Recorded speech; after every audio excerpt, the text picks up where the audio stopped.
So the loudest sound you can possibly conceive, right?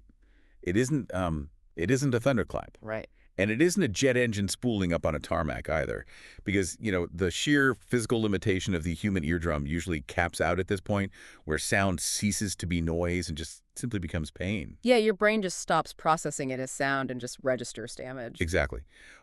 But I want to push past that for this deep dive. I want to drop you, our listener, into a sensory environment where sound actually becomes a physical, like a geological event. Oh, wow. Okay, paint the picture. So picture a vibration so profound that it literally turns the bedrock beneath your boots to powder. That is terrifying. Right. This is the mechanical scream of 100 building-sized tank engines. Just these massive promethium-fueled turbines idling, waiting for the order to advance. And just idling, not even moving yet? Not even moving. The air tastes like burnt ozone, scorched earth, heavy lubricants. The exhaust alone creates this localized weather system of choking black smog. A literal smog cloud, yeah. Yeah, and when these engines finally roar, the vibration ripples through your chest cavity.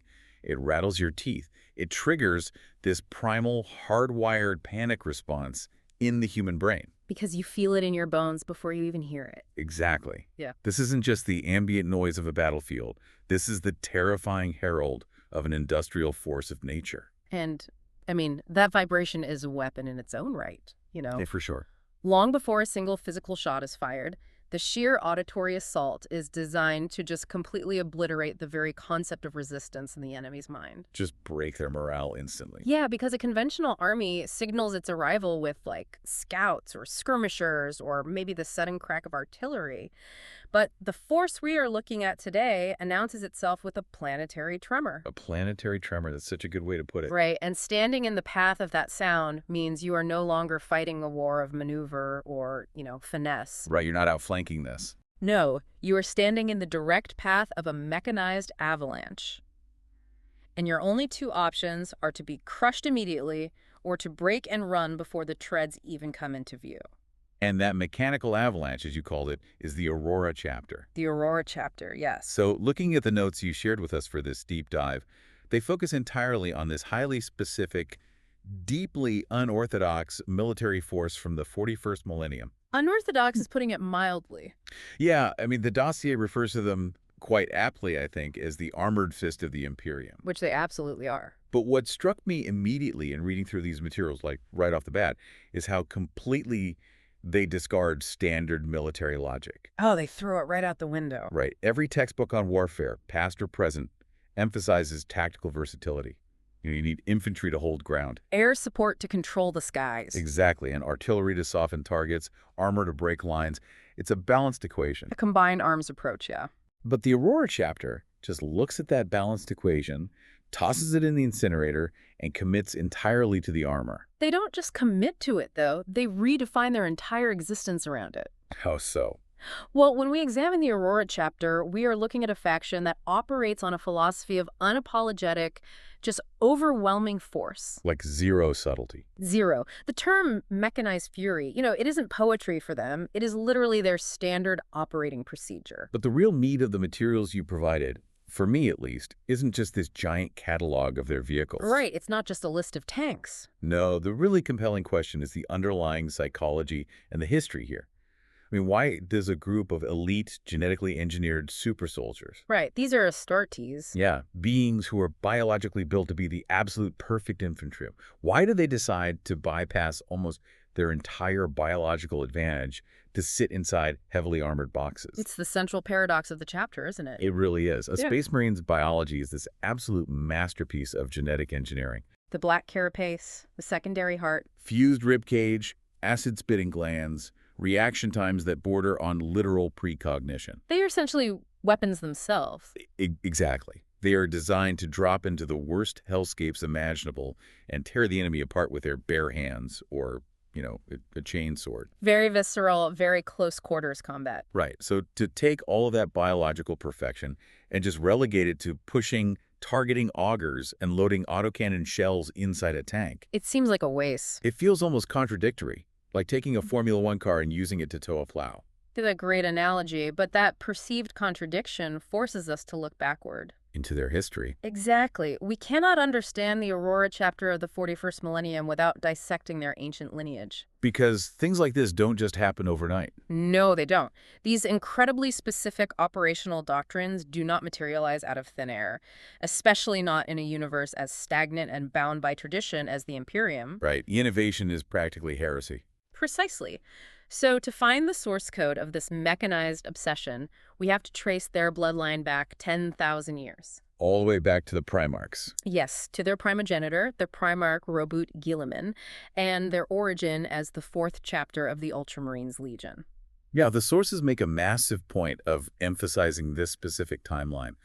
The Aurorans, as they were known back then, were operating before the Imperium even knew the name of Horus. They predate the heresy? Yeah, they predate the Great Galactic Civil War. They are this foundational element of the Great Crusade. Which is a very different era of the Imperium. Right, it's the era when the Emperor was actively conquering the galaxy, rather than just frantically trying to defend this decaying, shrinking empire. And that Great Crusade context is vital here. Why is that? Well, during that era, the Space Marine legions didn't number in the single thousands. They numbered in the hundreds of thousands. Just unfathomable scale. Right. They were massive, self-contained expeditionary fleets. And within the Ultramarines Legion specifically, you had specialized chapters tasked with very different operational parameters. So they weren't all just doing the same thing. No, and the Aurorans, as the 4th chapter, they were heavily geared toward armored assaults, even back then. Okay, so it was baked in from the start. Exactly. They carry the institutional memory of a time when warfare was about planetary conquest on an aggressive, rapidly expanding frontier. They were the battering ram. Yes, the battering ram used to break these fortified alien empires that had entrenched themselves for millennia during the Age of Strife. Okay, I see the historical through-line there, but I still struggle with a massive logical disconnect when I look at these notes. What's the disconnect? Let's look at their gene sire, Roboute Guilliman. Okay. Everything we read about Guilliman points to a mind that is totally obsessed with comprehensive strategy, adaptability, logistics. He's the ultimate statesman in general. Right. And balanced combined arms warfare. Yeah. I mean, he is the guy who writes the ultimate rule book on how to fight any enemy in any environment using a perfectly balanced mix of forces. The Codex Astartes, yes. So if the Aurora chapter carries Guilliman's DNA, why are they so rigidly, almost pathologically specialized? It does seem weird, right? It's super weird. It's like having Leonardo da Vinci as your father, this master of absolutely every discipline, and you decide to spend your entire life solely painting very detailed pictures of hammers. That's hilarious, but it's also a really accurate way to frame the tension here. It just doesn't make sense on paper. The tension between Guilliman's doctrine of flexibility and the Aurora chapter's rigid specialization is profound. However, if we overlay the timeline of the Horus heresy onto this military evolution... Onto the war. Right. If we overlay that, a really dark, mechanistic explanation begins to surface. Okay, break that down for me. The Horus heresy wasn't just a civil war. It was an apocalyptic meat grinder that completely shattered standard operational doctrines. Because everyone was fighting their own kind. Yes, and entire legions were being annihilated. Planets were literally being reduced to glass. Just total destruction. In a conflict characterized by orbital bombardments, demon engines, and mass fratricide, tactical flexibility often just meant you were versatile enough to die in a variety of new and horrific ways. Wait, let me test that logic for a second. Go ahead. You're suggesting that their extreme specialization in tanks is basically a survival mechanism. Exactly. But, I mean, in a theater of war where orbital lances are glassing entire continents from space, wouldn't a massive, slow-moving column of heavy armor be the ultimate target? You would think so, yeah. 100 land raiders clustered together seems like a traitor artillery officer's absolute dream target. A huge, slow bullseye. Right. How does being grouped in a massive armored fist keep you alive when the sky is literally raining fire? Because you are thinking in terms of static defense, which, as you pointed out, is fatal in heresy-era warfare. Okay, so what's the alternative? The key to armored survival at that scale isn't avoiding the bombardment. It's momentum and environmental dominance. Momentum. So moving fast. Or at least never stopping. During the heresy, stalemates meant death. If your infantry got bogged down in a trench war against traitor forces, you were eventually eradicated by orbital strikes or just sheer attrition. Because you're a sitting duck. Right. The Aurorans survived because they didn't stop moving. Ah, I see. Heavy armor, especially Heresy-era armor, equipped with localized void shields, ceramite plating, massive anti-air capabilities. It could punch through a war zone that would instantly vaporize standard infantry. They functioned as a mobile, unbreakable fortress. Exactly. When the tactical situation devolved into absolute chaos and nightmare, the Aurorans didn't try to outmaneuver the nightmare. They didn't try to be flexible. No. They buttoned down the hatches and drove straight through it. Wow.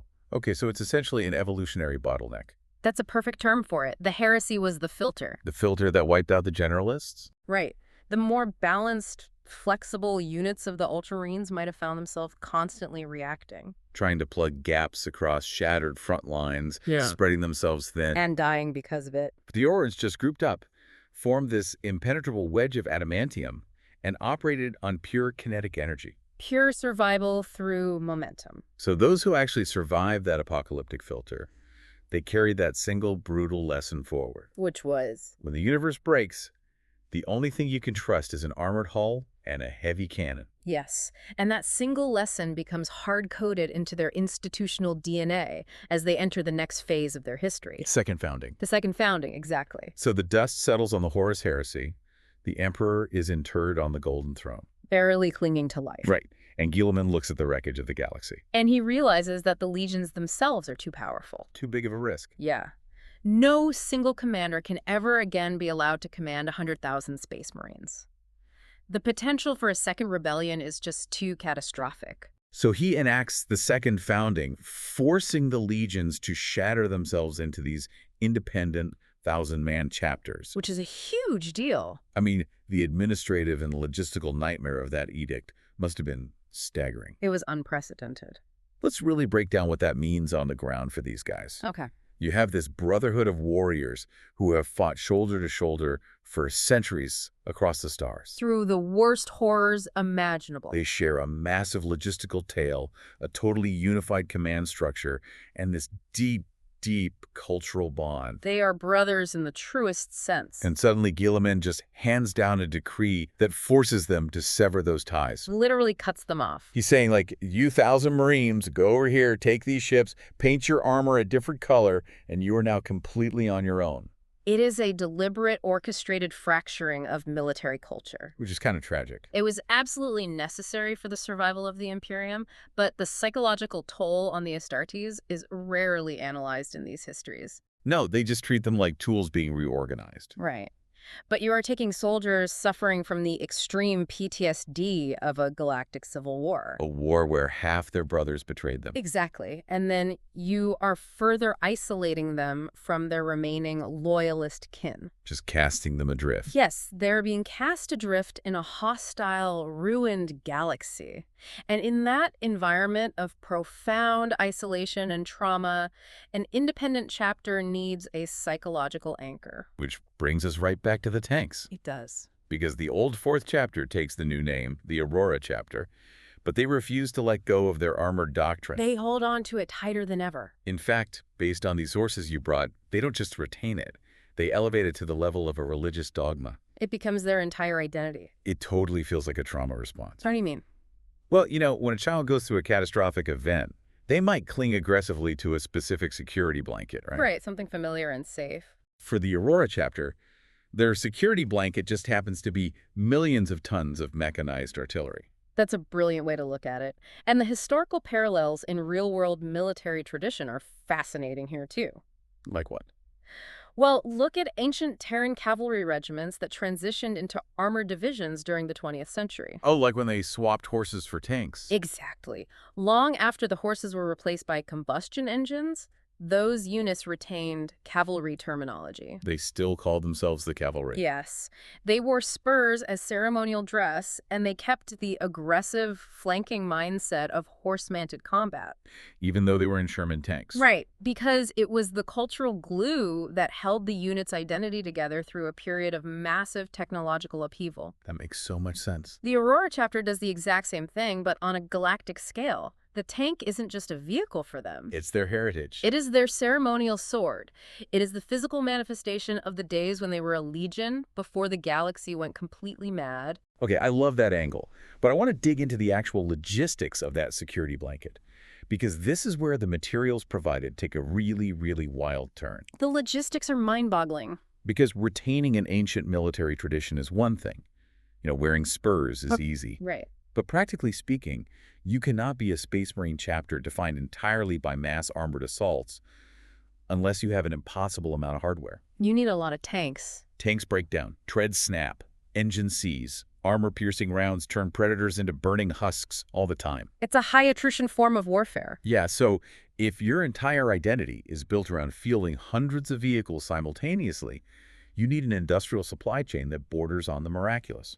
Which leads us directly to the most vital asset in the Aurora Chapter's possession. The planet Firestorm. Yes. To understand the operational reality of this chapter, we have to thoroughly examine their homeworld. Because it's not just a base. No, the sources note that Firestorm is not merely a planetary fortress or a recruitment world. It is a fully operational forge world. And the distinction there is so critical. It changes everything. Let's clarify that distinction for you, the listener, because Forge World in the 41st millennium implies something very, very specific. We aren't talking about a planet with a few heavy industries. No, we aren't talking about a planet with a few heavily industrialized continents. We're talking about an entire globe where the surface has been entirely paved over by factorums, assembly lines, and macro furnaces. The entire surface. I picture like the absolute peak of 20th century Detroit. The massive sprawling automotive plants, the sky blackened with soot, an entire culture revolving around the factory floor. It's scaled up. Scaled up to cover a sphere the size of Earth, running 24 hours a day, 7 days a week for millennia. The scale of production is difficult to overstate, but the political implications of them owning this are even more staggering. Because they shouldn't have it. Exactly. In the structure of the Imperium, industrial production of advanced technology. I'm talking plasma reactors, warp drives, Astartes power armor, and battle tanks. The high-end stuff. Right. That production is the absolute, fiercely guarded monopoly of the Adeptus Mechanicus. The tech priests of Mars. Yes. The priesthood of Mars controls the means of production. Period. So how does a normal chapter get their stuff?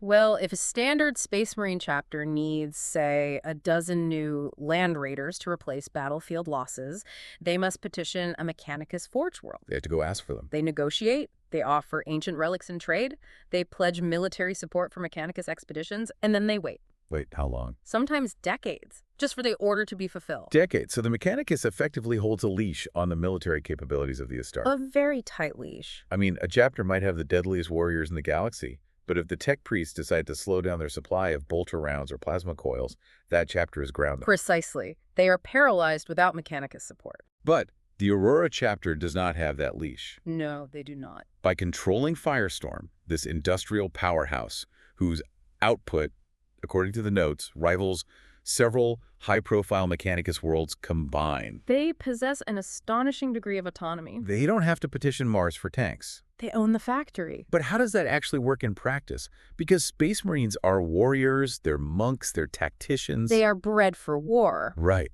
They aren't assembly line managers or supply chain logisticians. Not usually, no. So who is actually building these tanks? Are the Astartes down in the factorums wielding welding torches? No. The labor force of a forge world like Firestorm would number in the tens, maybe hundreds of billions. Billions of workers. Yes.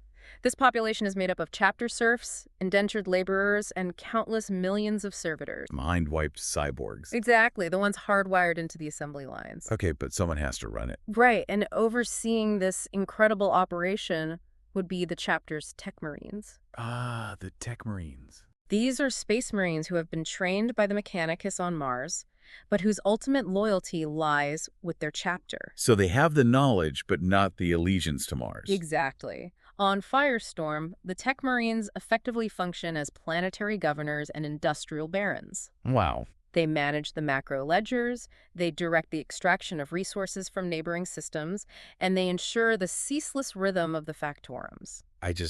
The friction this must cause with the Adeptus Mechanicus has to be astronomical. Oh, it has to be a constant source of diplomatic tension. Because the Mechanicus are zealots regarding technology. They view machines as holy artifacts. To them, a tank is a shrine. Right? So for an independent Space Marine chapter to sit on a production center of this magnitude, essentially acting as a rogue tech empire within the Imperium, It's a huge anomaly. Mars must absolutely despise them. How do they avoid being declared heretics by the Inquisition or just embargoed by the Mechanicus? It requires a delicate, really high-stakes geopolitical balancing act. They must have some kind of deal. The Aurora chapter likely maintains a localized treaty with the Mechanicus. Like a tithe. Probably. Perhaps they tithe a certain percentage of their output to the broader Imperium?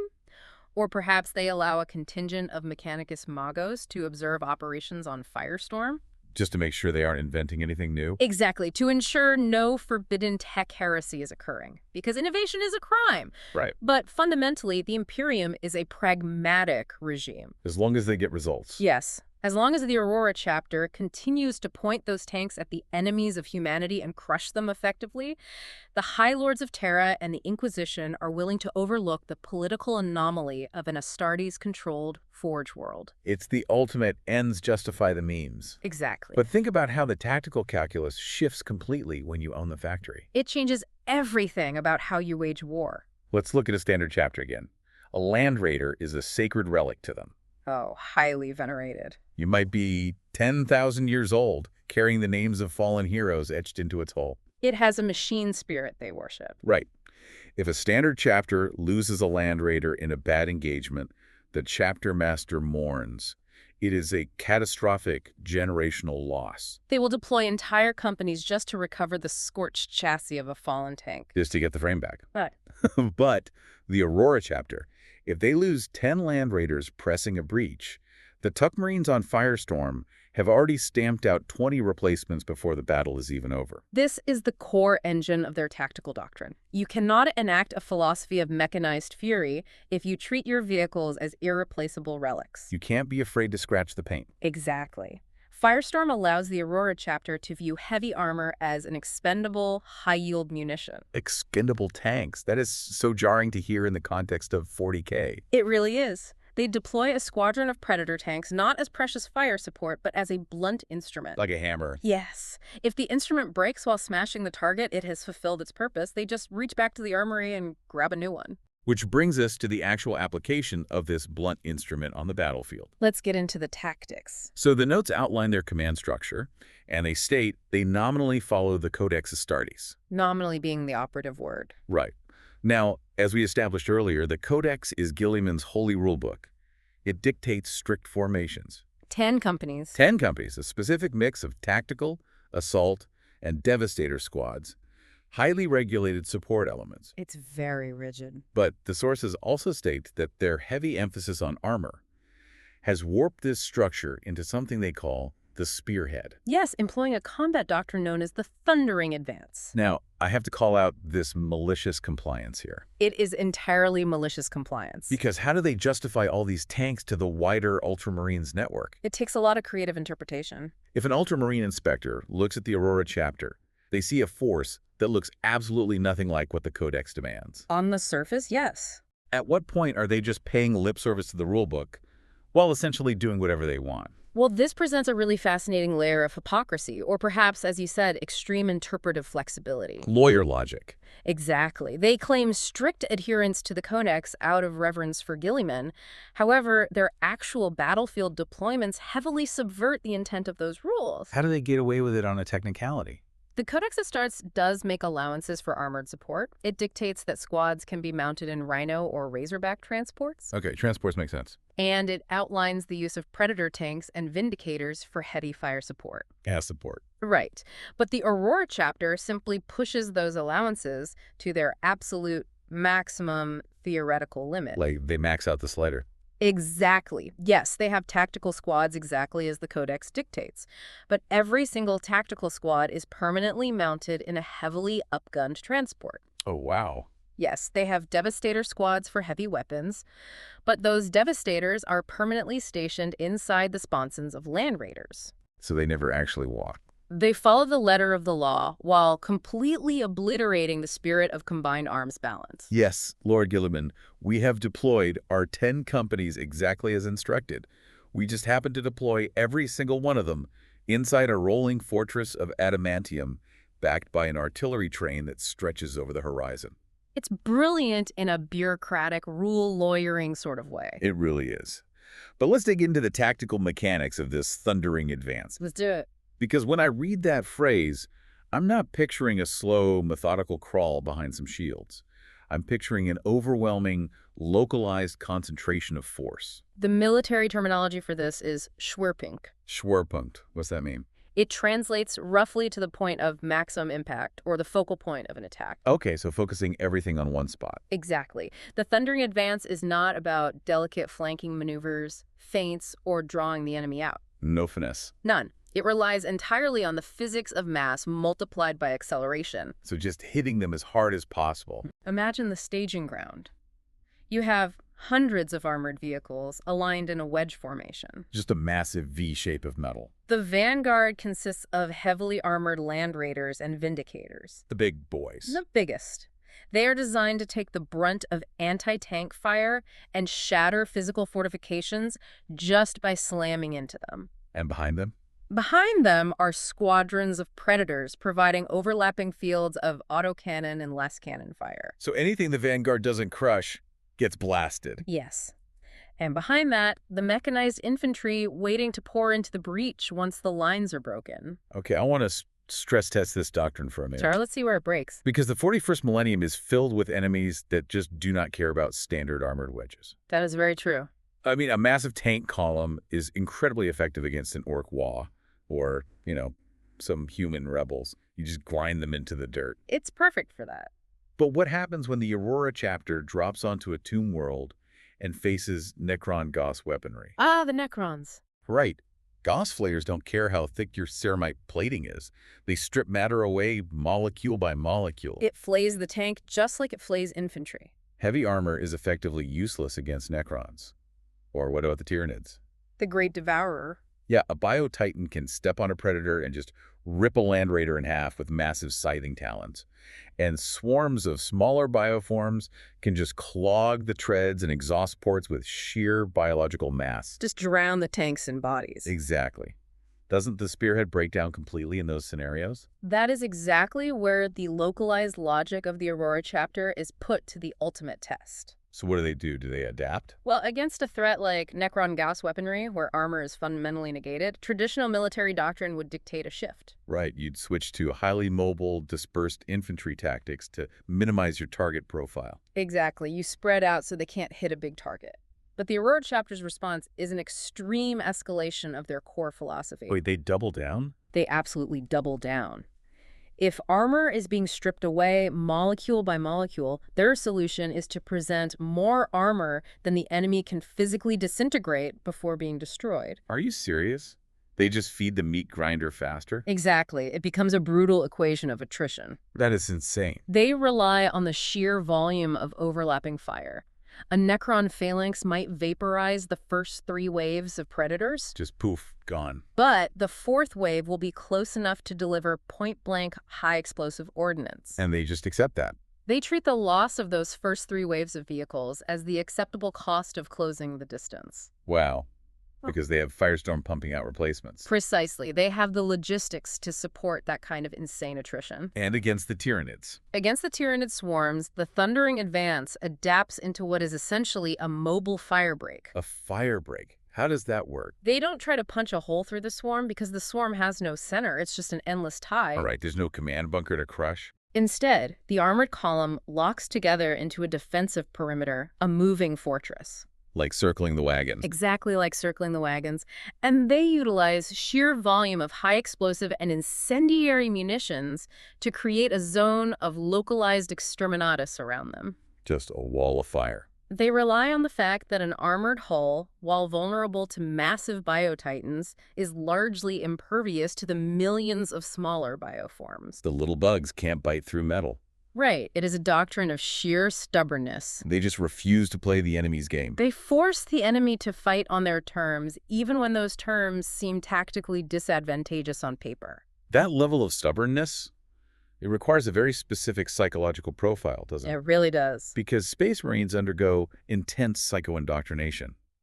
They're conditioned to view combat as a glorious endeavor. They are warrior monks. Right. The standard Astartes narrative is the hero with the chainsword looking the enemy champion in the eye and striking them down in a clash of martial prowess. Single combat honorable duels. Yeah. So how does a warrior conditioned for that kind of glorious, visceral combat psychologically adapt to sitting in a dark, cramped gunner's seat, just pressing a rune to launch an artillery shell at grid coordinates 10 miles away? It requires a fundamental rewiring of what they consider glorious. They had to change their definition of honor. Exactly.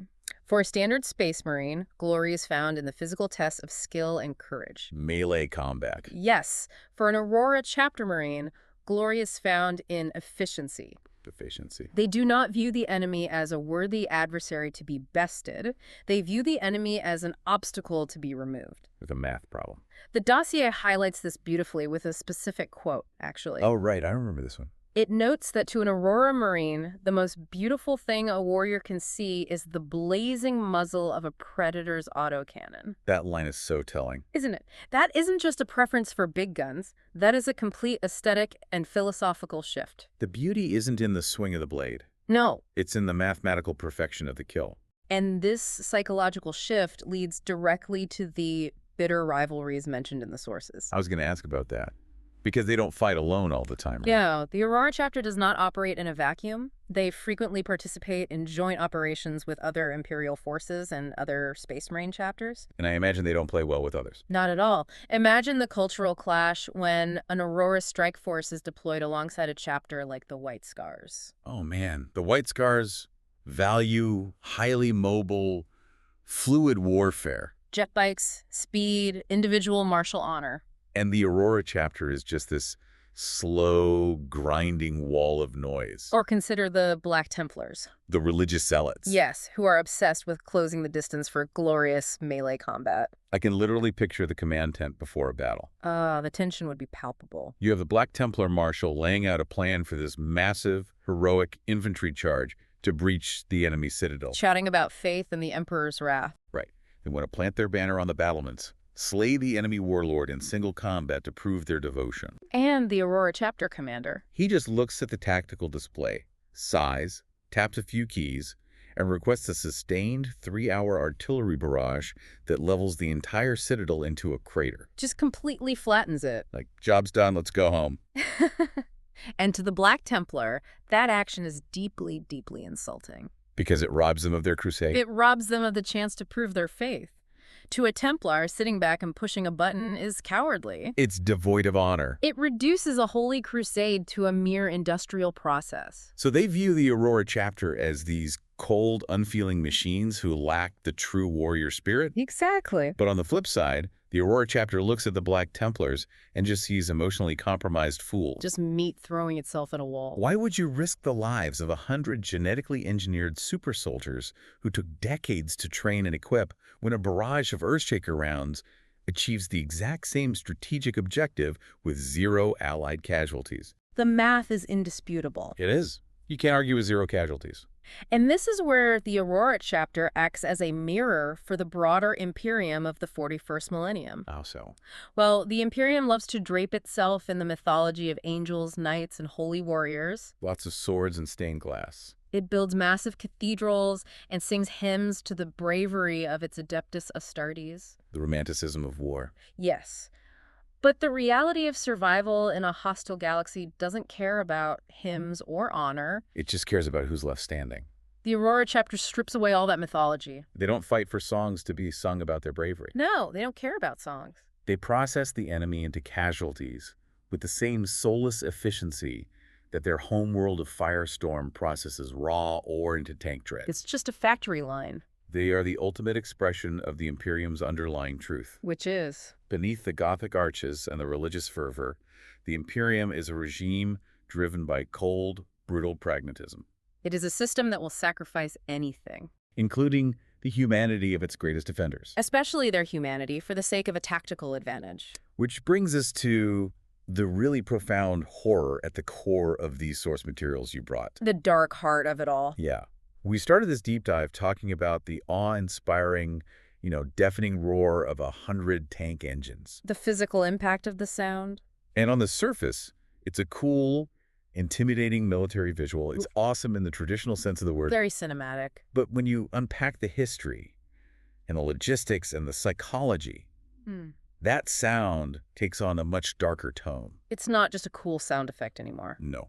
It's the sound of humanity's elite defenders prioritizing industrial slaughter over absolutely everything else. And the listener needs to critically examine the boundary being drawn here. What boundary? When you take the ultimate human warriors, strip them of their individuality, deny them traditional martial honor, and hardwire them into a doctrine of purely mathematical destruction. What are they? You are no longer creating loyal servants or heroic defenders. You are creating a weapon of mass destruction that just happens to have a human heartbeat. Wow. A WMD with a heartbeat. Yes. That forces us, or you, the listener, to ask a deeply uncomfortable question about the nature of survival in this setting. Because they are surviving. Right. The Aurora Chapter is undeniably effective. Their methods win wars. They hold the line. Their mechanized fury holds the line against the absolute worst horrors of the galaxy. But I want you to mull over this final thought long after this audio stops playing. Think about the civilization they are protecting. Exactly. If a society's greatest, most elite defenders are purely pragmatic machines of destruction with absolutely no room for traditional heroism, mercy, or individual humanity, what does that say about the society itself? Is it worth saving? If survival requires entirely abandoning your humanity in favor of cold, mechanized mathematical efficiency, what exactly is left to save? Think about that the next time you imagine the roar of those engines.